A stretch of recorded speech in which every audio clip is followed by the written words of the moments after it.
NDA కూటమి బలపరిస్తే నేను స్వతంత్ర అభ్యర్థిగా ఎమ్మెల్సీకి పోటీ చేసి సిద్ధంగా ఉన్నాను. మరి విశాఖపట్నంలో ఎమ్మెల్సీ జరుగుతున్న నేపథ్యంలో 30 తారీఖుని వైఎస్ఆర్సీపీ బొత్స సత్యనారాయణ గారు పోటీ చేస్తారు కాబట్టి ఒకవేళ టీడీపీ ఎన్డీఏ కూటమి అభ్యర్థిని ఇంకా పరిశీలనలో ఉంది కాబట్టి ఒకవేళ ఏమైనా అవకాశం కల్పిస్తే నేను పోటీ చేస్తానని చెప్పి మనవి చేసుకుంటున్నాను. ఇప్పటికే పంచకాల రమేష్ బాబు గారిని, విష్ణు కుమార్ రాజు గారిని, పల్లా శ్రీనివాస్ గారిని స్వయంగా కలిసి నా అభ్యర్థిని చెప్పడం జరిగింది. అందువల్ల డెఫినెట్గా నన్ను పరిశీలిస్తే నేను గెలుస్తానని చెప్పి మనవి చేసుకుంటున్నాను.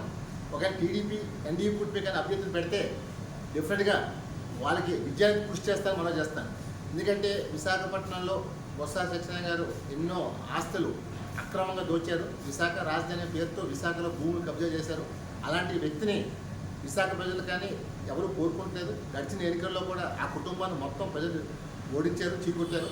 మరి అలాంటప్పుడు వైసీపీ నాయకులకి నిజంగా నాయకత్వం లేదు, మగాడే లేదో అర్థం కావట్లేదు. నిజంగా సిగ్గుపడాలి. విశాఖపట్నం ప్రతిష్టను మంటగలుపుతున్న ఇలాంటి బొత్స సత్యనారాయణని ఎన్నుకుంటారా, లేకపోతే నిజాయితీ నిస్వార్థంగా మనం జగన్ పైన పోరాటం చేసిన నాకు అవకాశం కల్పించని చెప్పి ఎంపీటీసీ, జెడ్పీటీసీ, కార్పొరేట్లు అనే మనస్ఫూర్తిగా కోరుకుంటున్నాను. ఒకవేళ కూటమి కానీ అభ్యర్థులు పెడితే మాత్రం డెఫినెట్గా తెలుగు శక్తి వాళ్ళ విజయానికి కృషి చేస్తానని మనవి చేస్తున్నాను. జై హింద్.